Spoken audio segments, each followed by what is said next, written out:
आपण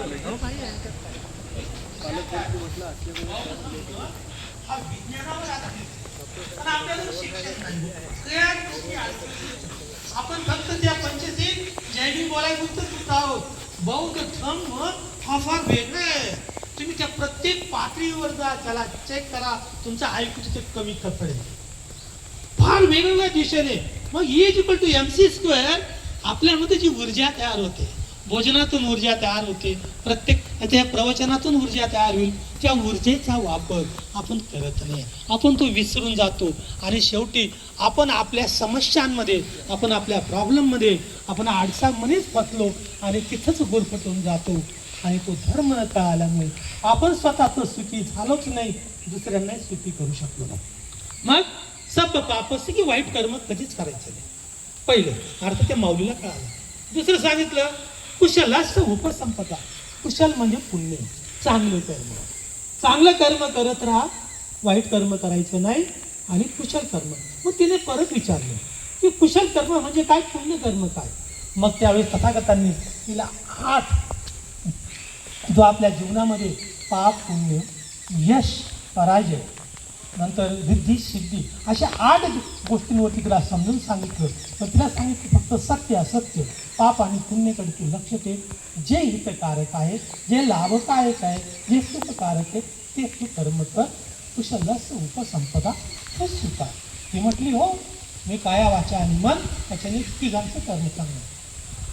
सचित परिहोदपनं एतं बुद्धान शासन. हेच बुद्धाचं सांगणं आहे, हेच बुद्धाचं शासन आहे, हेच बुद्धाची शिकवणं. हाच माझा धर्म आहे. या 3च गोष्टी तू धर्म समजून घे. मग माऊली म्हणते हे मला कळालं, पाप आणि पुण्य सांगितलं तुम्ही, मला कळालं, मनातून चांगलं व्हावं. पण मन कुठे असतं, मन सांगा. मग तिने तथागतांनी तुला खूप सुंदर सांगितलं. मनोपुपगम्मा धम्मा मनोसेठा मनोमया मनसाच पदुठेन बासती वा करोती वा. म्हणजे ती खानदेश कन्या जळगावची, तीच याचं काय म्हणते. मन वढाय वढाय उभ्या कातल घोर असा होत जमिनीवर गेला रात. ज्याला मन समजलं त्याला धर्म समजतो. मन जर तुम्ही तुमच्या धाकात आहे, मन तुमच्या ताब्यात आहे, तर तुम्ही माणूस आहात. माणूस म्हणजे काय, ज्याला मन समजलं. आता एक छोटं उदाहरण देतो की आपण रस्त्याने चाललो, समोर एक खड्डं पाहिलं. खड्डं कोण बघतात, डोळे. डोळे खड्डं बघतात आणि लगेच ते डोळे मनाला सांगतात खड्डं आहे. लगेच मन पायाला हुकूम करतो बाजूला हो. म्हणजे डोळ्याचा साहेब कोण आहे, मन. दुसरं पाठीमागून गाडीचा आवाज आला, हॉर्न आला, कान मनाला सांगतात गाडी आली. लगेच तो मन पायाला हुकूम करतो बाजूला हो. कानाचा सुद्धा साहेब मनच आहे, पायाचाही साहेब मनच आहे. घाणवास आला, नाक मनाला सांगतात घाणवास आहे, आपण काहीतरी पर्याय शोधतो. तोंडात जर मुठभर मीठ टाकलं तर जीभ पटकन सांगते खारटे, थुकून दे. आणि तोंडात जर मुठभर साखर टाकली तर ती जीभ म्हणते गोड आहे, तो खायला सुरुवात करतो. म्हणजे जिभेचाही साहेब मन आहे. थंडी वाजली तर शरीर सांगतं मनाला थंडी वाजती, आपण स्वेटर किंवा शाल घेतो. म्हणजे आपल्या शरीराचा सुद्धा साहेब मनच आहे.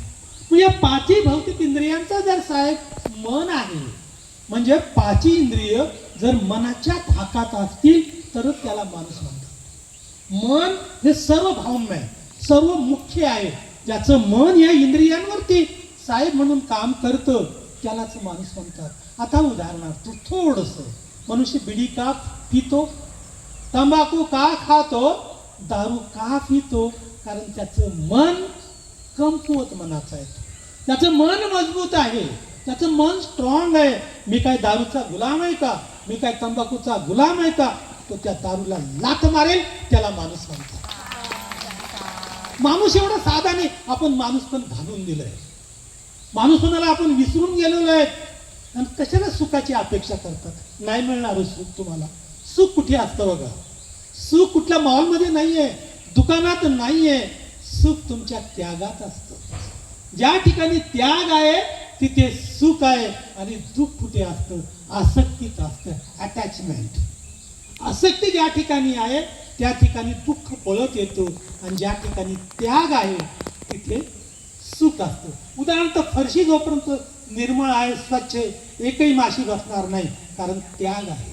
पण ज्या वेळेस त्या फरशीवर थोडीशी घाण टाका, थोडीशी आसक्ती तयार झाली, अनेक माशा येतील, दुःखाला सुरुवात होईल. आपण फक्त सुखाची अपेक्षा करतो, कारण सुख नाहीच प्राप्त होत. म्हणून इथं बुद्धाचा परत एक नियम सांगतो, ज्याच्यावरती खूपच जगामध्ये चर्चा चालू आहे. When a person expects something, he is not capable to achieve it. When a person expects something, but he is not capable to achieve it, the difference between his expectation and capacity is known as coefficient of deprivation. मराठीत सांगतो, जेव्हा एखादी व्यक्ती एखाद्या वस्तूची अपेक्षा व्यक्त करते, जेव्हा एखादी व्यक्ती एखाद्या वस्तूची अपेक्षा व्यक्त करते, समजा मी ठरवलं मला हेलिकॉप्टर घ्यायचं आहे, ही अपेक्षा झाली माझी, एक्सपेक्टेशन. जेव्हा एखादी व्यक्ती एखाद्या वस्तूची अपेक्षा व्यक्त करते, पण ती अपेक्षा परिपूर्ण करण्यात त्याच्यात क्षमता नसते. जेव्हा ती अपेक्षा पूर्ण करण्यात त्या माणसामध्ये क्षमता नसते, म्हणजे एक्सपेक्टेशन अँड कॅपॅसिटी. मग पुढे काय होतं, मानसिक नियम सुरू होतो तिथे, की त्या माणसातली अपेक्षा आणि क्षमता या दोघांमध्ये एक दरी तयार होते. समजायला थोडं अवघड आहे. ही अपेक्षा आणि क्षमता याच्यामध्ये एक दरी तयार होते, आणि त्यालाच मानसिक विवंचनेचा सिद्धांत म्हणतात. आपण सर्वजण त्या मानसिक विवंचनेमध्येच आहोत. कारले 40 रुपये पावशेर आहे, किती एनर्जी वाया घालवली तुम्ही. तर तो भाव वाढणार ना, तुमची किंमत कमी होते. ती वस्तू आहे, सबस्टन्स आहे, ते भौतिक आहे, तुम्ही नाही आहे भौतिक. कारण माणसाच्या शरीराची जर किंमत केली मेडिकली तर 10 ते 12 करोड येईल, आणि त्या तुम्ही एका पावशेरसाठी तुम्ही तुमची एनर्जी वाया घालवता. आपण जे अन्न करतो ना, ते अन्न जे जेवण करतो ना, बघा भगवान बुद्ध प्रत्येक विषयाची खूप सुंदर सांगतात. जगच्छा परमारोगा संखारा परमा दुःखा यतं नत्वा यथाभूतं निब्बाणं परमं सुखा.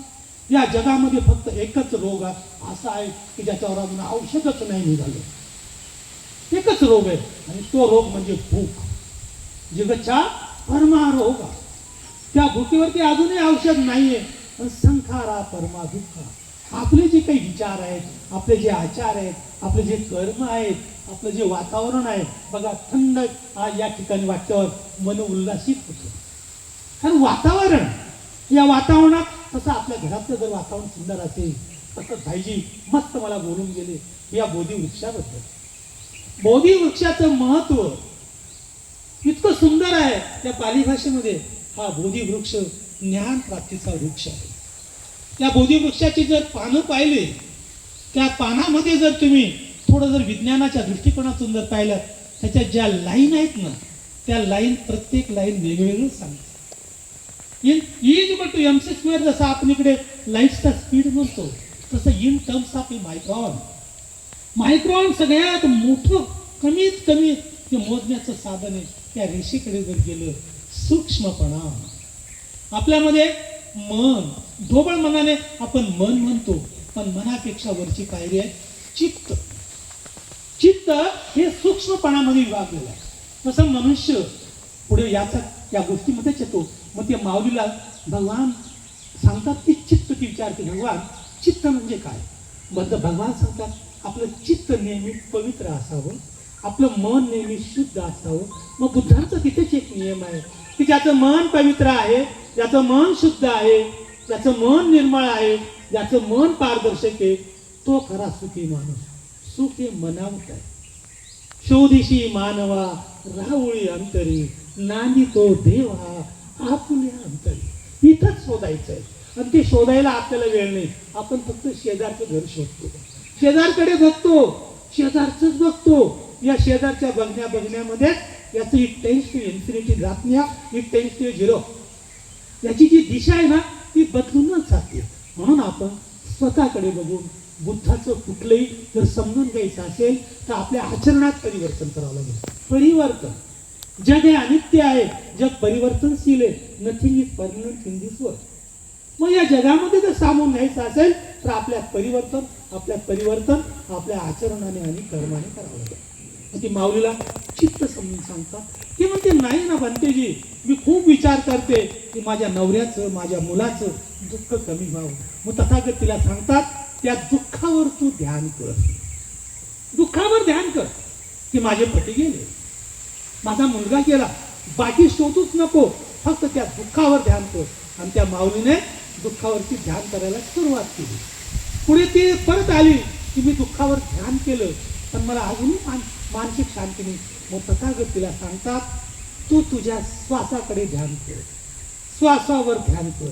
येणारा श्वास कुठे जातो, येणारा श्वास ज्यावेळेस येतो तो कुठे स्पर्श होतो, कुठे आत जातो. येणारा श्वास आत गेल्यानंतर तो बाहेर कसा जातो, तो कुठे स्पर्श होतो, यालाच आनापानसती म्हणतात. मग तू येणारा श्वासाकडे तू बारकाईने लक्ष दे, तो कुठे स्पर्श होतो, कुठे जातो. येणारा श्वास ज्यावेळी तो स्पर्श होतो तेव्हा त्याचा कसा तुला भास होतो, कसा स्पर्श होतो, तो गरम असतो का थंड असतो, आणि जाणारा श्वास तो थंड असतो का गरम असतो, याची जाणीव, याचा साक्षात्कार तू कर. आणि ती माऊली टोटल कॉन्सन्ट्रेशन, तिची मनाची एकाग्रता त्या श्वासावर लावते, ध्यान करते. आणि ध्यान केल्यावर ती माऊली पती आणि मुलाचं जे दुःख आहे ते म्हणजे अनित्य आहे. त्याचा जन्म झाला होता तो जाणारच आहे, मी पण एक दिवस जाणार आहे. मुलगा पण जन्म झाला तो पण जाणार आहे, मी पण एक दिवस जाणार आहे. मग या जगात दुःख करून काय फायदा आहे, कारण दुःख हे प्रत्येक ठिकाणी आहे. दुःख हे अनित्य आहे, दुःख हे बदलणार आहे. जसा पावसाळा आला तो खूप पाऊस पडतो, उन्हाळा आला तर गरम होतं, आणि हिवाळा आला तर थंडी वाजतं, कारण हे परिवर्तनशील. मग या परिवर्तनशील जगामध्ये जर आपल्याला जगायचं असेल तर आपल्याला सुद्धा परिवर्तन करावं लागेल. आणि परिवर्तन कोण करू शकतो? फक्त मन. मन जर लवचिक ठेवलं, मन जर तुमचं समृद्ध असेल, मन जर मजबूत असेल, मनुष्य कधीच व्यसनाच्या आहारी जात नाही. आपल्याला माहिती आहे बघा, आपण चुका कुठे करतो ॲक्शन अँड रिॲक्शन, क्रिया आणि प्रतिक्रिया हा न्यूटनने चोरलेला सिद्धांत आहे. क्रिया आणि प्रतिक्रिया ज्या आहेत ना या समान असतात, एकमेकाच्या विरुद्ध काम करतात. आता उदाहरण मनुष्य जो आहे कसं तुच्छ होतो आपण रिॲक्शन करायची नाही. एखादा जर आपल्याला बोलला आपण लगेच रिॲक्ट होतो. कुणी म्हटलं असं आपण रिॲक्ट होतो. प्रतिक्रिया देणं ही दुःखाची पहिली पायरी आहे. कुणी जर म्हटलं तू येडा आहे ना, हो ऐकून घ्या, गाल्यात त्या गालात हसा आणि त्याचा ऐकू मोजा, तो किती विद्वान आहे, बोलू नका, तुमची एनर्जी वाया घालू नका. हो, तो म्हटलं तू येडा आहे, अगदी स्माईल करा, त्याला आनंद वाटतं पाहिजे की मी किती हुशार आहे. त्याचं भले पुष्प जर गुलाब पुष्प जवळ ठेवलं तर आनंदच आहे. कारण जपानमध्ये मी ज्यावेळेस होतो ना, तिथे एक रिटायर्ड प्रोफेसर रोज 11 गुलाबाचे पुष्प घेऊन फिरायचे. येडा भेटला की त्याला एक पुष्प द्यायचे, त्याला आनंद व्हायचा. मग आपण काय करतो? रिॲक्ट होतो. प्रतिक्रिया द्यायची नाही, फक्त त्याने स्माईल करायचं. एखादं जर म्हटलं तुम्ही लय चांगले आहोत तरी रिॲक्ट होऊ नका, प्रतिक्रिया देऊ नका. तिथे काय करा? रिस्पॉन्स द्या. रिस्पॉन्स दिल्यामुळे तोही दुखावला जात नाही आणि आपणही नाराज होत नाही. आणि आपली जी मनाची डायरेक्शन आहे, मन इतकं अवघड आहे, ते कधीच एका ठिकाणी नसतं. कधीच मनाला ताब्यात जर ठेवायचं असेल तर आपल्याला त्या मनावरती आता बघा या ठिकाणी कधी ते मन असं उड्या मारतं, कधी कुद्या मारतं, कधी इकडे भटकतं, कधी भटकतं. मनाच्या मागे जर आपण लागलो ना तर आपण खड्ड्यात जाऊ. पण मनाला जर धाकात ठेवलं, मनाला जर समजून सांगितलं की तुझा जन्म कशासाठी आला, थोडं परत बुद्धाच्या भाषेत जर वळायचं असेल, जन्म आपल्या हातात नव्हता. आपला कसा जन्म झाला कळाला आहे? आईकडून XX, वडिलांकडून XY, हे भाड्याने घेतलं आहे. आपलं जे शरीर आहे हे भाड्याचं घर आहे. आठीनंग नगरंग कत्तंग मनस लोहित लेपनंग यथ जराच मच्छूच मानवच होईतो. हे जो शरीर आहे, मी सुंदर आहे, मी पैलवान आहे, मी असा आहे तसा आहे वगैरे जे विशेषणं लावतो ना आपण, हे भाड्याचं घर आहे, आपल्या बापाचं नाही आहे. मग एक जन्म आपल्या हातात नव्हता, पण मरण आपल्या हातात. पण मरण आपल्या हातात आहे, कारण मरण आपल्या कर्मावर असतं. आपण जसं कर्म करू तसं आपल्याला मरण ही अप्रिय घटना नाहीये. मरण हे प्रत्येकाला मिळणार आहे. प्रत्येकाचा तो फुलस्टॉप आहे जिंदगीचा. प्रत्येक जण आपण त्या मरणाच्या गावाकडे रोज चाललोय, रोज प्रवास करतोय. मन तिकडे घेऊन जायचं आपल्याला, इथे सोडायचं आहे. या 10 मजली बिल्डिंग असू द्या, हेलिकॉप्टर असू द्या, बोकांडी काहीच घेऊन जाता येणार नाही. इथे सोडायचं आहे. हो, इथे सोडायचं. मग इथे ते पण संगतीला काय घेऊन जातात? यास संगतीला घेऊन जाता येतं. बिल्डिंग नाही, फिजिकली भौतिक गोष्टी कुठंच घेऊन जाता येत नाही. फक्त घेऊन जाता येतं ते परत थोड्याशा 2 मिनिटाच्या एका कथेतून सांगतो. एक ॲम्बिशियस, एक महत्वाकांक्षी तरुण होता. त्या तरुणाने ठरवलं की मला सगळ्यात जगात श्रीमंत माणूस व्हायचा आहे. त्याने संकल्प केला. विल पॉवर इमाय बुद्धानु अम्म पतिपतिया बुद्धं पूजेन. त्याने संकल्प केला की मला जगात श्रीमंत व्हायचंय. ॲम्बिशियस व्यक्तिमत्व होतं त्याचं. आणि खरंच तो त्या कामाला लागला. पैसा पैसा पैसा पैसा गुणिला पैसा वाढवत गेला. एक फॅक्टरी होती, 10 फॅक्टऱ्या झाल्या. 10 फॅक्टऱ्या होत्या, 100 फॅक्टऱ्या झाल्या. अनेक ठिकाणी त्याने पैसा पैसा पैसा इतका गुंतवला. त्या अनेक ठिकाणी त्याचे 10-15 हेलिकॉप्टर, अनेक लेबर, इतका श्रीमंत झाला. सोनं नाणं खूप पैसे कमवलं. आणि एके दिवशी त्याला थोडी सर्दी झाली म्हणून तो त्याच्या बेडरूममध्ये झोपला होता. 4 वाजेला उठला. सायंकाळच्या वेळेस त्याच्या डोक्यावरती सूर्याची किरणं पडली. समोर आरसा होता आणि त्या आरशात त्याने डोळे उघडले. त्याच्या डोक्यातला एक केस पांढरा झाला होता. पांढरा केस ज्याने त्याला आरशात दिसला, गडी चक्रावला. तो अरे पांढरा केस झालाय, सफेद झालाय, ढवळा झालाय, म्हणजे मी म्हातारा झालोय. त्याच्यात विकार जागृत झाला. विकार, भय, भीती, चिंता, काळजी हे मानसिक विकार आहे. भय तयार झालं, चिंता, अरे मी म्हातारा झालो, मग एवढं कमवलं कुणासाठी? म्हातारा झालं म्हणजे काय? मी मरणारच आहे ना आता, बघा. मग तो म्हटलं मी जर मरणार आहे, मी एवढं कमवलं तर ते पण गडीलाही हुशार. त्याने सांगितलं नाही नाही नाही, मी हे कमवलंय हे मी संगतीला घेऊन जाणारच आहे, मी सोडणार नाही. पण तो गडी त्या कामाला लागला. त्याने लगेच पत्रकार परिषद बोलवली, TV चॅनलवाले बोलवले, सगळ्यांना सांगितलं बघा मित्रमंडळ दोस्तांनो, मी एवढं कमवलंय 40 वर्षात, मी म्हातारा होतोय, मला याच्यातलं काहीतरी घेऊन जायचंय. मी काय घेऊन जाऊ हे तुम्ही पब्लिश करा आणि जो कोणी मला याच्यावर सल्ला देईल त्याला 10 कोटीचं बक्षीस देईल. झालं, पब्लिश झालं, ते व्हायरल झालं की असा असा श्रीमंत माणूस तो म्हातारा होतोय, तो आज ना उद्या मरणार आहे, त्याच्याजवळ एवढी संपत्ती आहे, पण तो या संपत्तीतून काहीतरी घेऊन जायची इच्छा आहे. तर कुणी त्याला सजेस्ट करा, कुणी त्याला मार्गदर्शन करा. ते मार्गदर्शन जर त्याला पटलं तर तो 10 कोटीचं बक्षीस देईल. सगळ्यात तुमच्या गावालाही आलं असेल, हो बुलढाणालाही आलं असेल, पण तुम्ही समजल्या की दादा गेला माणूस या मरताना कुणी काही घेऊन जात नाही म्हणून तुम्ही पेपर साईडला ठेवून दिला होता. त्याने अनेक ठिकाणी तो प्रयत्न केला पण कोणी त्याला रिस्पॉन्स दिला नाही, कोणीच प्रतिक्रिया दिली नाही. मग तो झुरत चालला. मनातल्या मनात हा पण एक विकार आहे, झुरत चालला. झुरणं हा न दिसणारा मानसिक आजार आहे.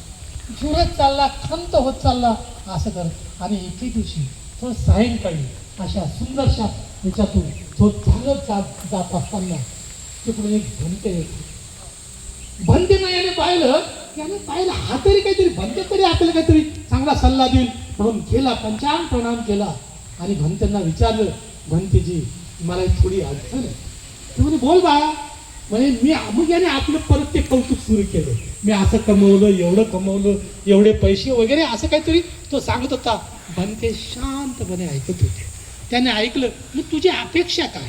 की म्हणे मला हे मरताना हे घेऊन जायचंय मला, तर कसं घेऊन जाऊ? तुम्ही मला याच्यावरती सल्ला द्या, तुम्ही मला याच्यावरती उपाय सांगा. भंते हसले. भंतेंनी त्याच्याकडे थोडंसं कृपादृष्टीने पाहिलं आणि सांगितलं बस. तो बसला आणि भंतेने त्याला एक प्रश्न विचारला, तुम्ही कधी अमेरिकेला गेलात? म्हणे हो. तुम्ही इंग्लंडला गेलात? म्हणे हो. तुम्ही कधी जर्मनीला गेलात, रशियाला गेलात? म्हणे हो. मग तुम्ही ज्यावेळेस अमेरिकेला गेलात त्यावेळेस भारताचा रुपया, 5ची नोट, 100ची नोट अमेरिकेत चालली का? म्हणजे नाही का, म्हणजे त्यांचं चलन वेगळं होतं. बरं, तुम्ही ब्रिटनला गेला तिथं काय, म्हणजे तिथं पाऊंड होतो, त्यांचं चलन होतं. म्हणजे काय केलं तुम्ही, म्हणजे या भारतीय रुपयाचं मी त्या पाऊंडमध्ये किंवा त्या डॉलरमध्ये कन्व्हर्शन केलं, एक्सचेंज केलं. म्हणजे व्हेरी गुड, तुम्ही मान्य केलं. तुम्ही तिकडे जाताना पैशाचं तुम्ही एक्सचेंज केलं, चलन तुम्ही बदलून घेतलं. मग तुम्ही आता कुठे आहात, येलो, तुम्ही जिवंत आहात, म्हणजे या पृथ्वीवरती आहात, तुम्ही ये लोकात आहात. ही प्रॉपर्टी, हे धन तुमचं भौतिक आहे, फिजिकल, ऑल फिजिकल. म्हणजे हो, मग तुम्ही मेल्यानंतर कुठे जाणार, तुमची कल्पना बघा. म्हणजे परलोकात. मग परलोकामध्ये हे चालेल का, बिल्डिंग चालेल का, हेलिकॉप्टर चालेल का, सोनं नाणं चालेल का, म्हणजे नाही. म्हणजे मग काय करावं लागेल, एक्सचेंज करावं लागेल. मग ते एक्सचेंज कसं करायचं, तथागतांनी सांगितलं. एक्सचेंज असं करायचं, पुण्यकर्म कुशलस्य उपसंपदा. आपल्याजवळ पुण्यकर्म जोपर्यंत आहे, आपण जोपर्यंत पुण्यकर्म आपल्या पाठीशी आहे, आपल्याला यशसिद्धी किंवा यश आपल्या बाजूला फिरतो. पुण्यकर्म म्हणजे आपलं आचरण चांगलं असावं, आपलं कर्म चांगलं असावं, हेच बुद्धाचं तत्वज्ञान. म्हणून या जगाला बुद्धाची गरज आहे. हाव नको, 108 विकार, रामतृष्णा, भवतृष्णा, विभवतृष्णा जर आपण सोडली तर आपण खरंच सुखी. आणि या बुद्धाच्या विचारांचं आपण सोनं करूया, हीच खरी त्यांना एक आजच्या दिवसाची शुभेच्छा ज्याला आपण म्हणतो, किंवा आपण ती जयंती साजरी करतो. परत मी त्या भाईजींचे मनपूर्वक आभार मानतो. भाईजी, अशीच उत्तर प्रगती करा, अनेक विद्यार्थी घडवा. या तुमच्या संस्थे अर्बनचं, या परिवाराचं नाव जगात जाणारच आहे. आणि तुम्हाला मी सांगितलं, या हे बोधिवृक्षाखाली येऊन मी इथे ध्यान लावणार आहे, करणार आहे, मेडिटेशन मी करणार आहे. पण त्या दिवशी मला एक सुगंध, एक सुवार्थ मला ऐकायची की या अर्बन संस्थेचं जगामध्ये नाव गेलं पाहिजे. तुमच्या सगळ्यांच्या प्रती मी मंगल कामना करतो. या ठिकाणीच थांबतो. भवतु सब्ब मंगलम, भवतु सब्ब मंगलम, भवतु सब्ब.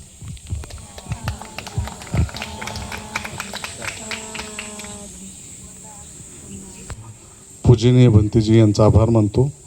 या ठिकाणी सखोल असं मार्गदर्शन पूजनीय भंतेजी, प्राध्यापक डॉक्टर भदंत कौंडिन्य यांनी केलं. या ठिकाणी प्रमुख अतिथी सन्माननीय गुलाबरावजी खरात साहेब यांचं या ठिकाणी आगमन झालं आहे. मुख्य कार्यकारी अधिकारी जिल्हा परिषद बुलढाणा. मी साहेबांच्या स्वागतासाठी डॉक्टर सुकेजी झंवर साहेबांना विनंती करतो. जिल्हा परिषदेचे मुख्य कार्यकारी अधिकारी गुलाबरावजी खरात साहेब या तत्पूर्वी तथागतांच्या प्रतिमेसमोर सन्माननीय खरात साहेबांनी पुष्पार्पण केलेले आहे. त्यामुळे ध्वजारोहण आणि पालकमंत्री बुलढाण्यामध्ये होते आज, त्यामुळे प्रशासकीय अधिकारी म्हणून त्या ठिकाणी हजर राहणं गरजेचं होतं. म्हणून साहेब थोडासा विलंब त्यांना झालेला आहे. धन्यवाद सर. त्यानंतर या ठिकाणी आवर्जून जिल्हा पोलीस अधीक्षक सन्माननीय निलेशजी तांबे साहेब या ठिकाणी हजर झालेले आहेत. मी विनंती करतो पुन्हा एकदा डॉक्टर साहेबांना, आपण सन्माननीय निलेशजी तांबे साहेबांचं स्वागत करावं. बुलढाणा जिल्हा पोलीस अधीक्षक सन्माननीय निलेशजी तांबे साहेब तथागतांच्या प्रतिमेसमोर पुष्पार्पण केलेली आहे. आणि ह्या कार्यक्रमामध्ये त्यांचं स्वागत सन्माननीय डॉक्टर साहेबांनी केलेलं आहे.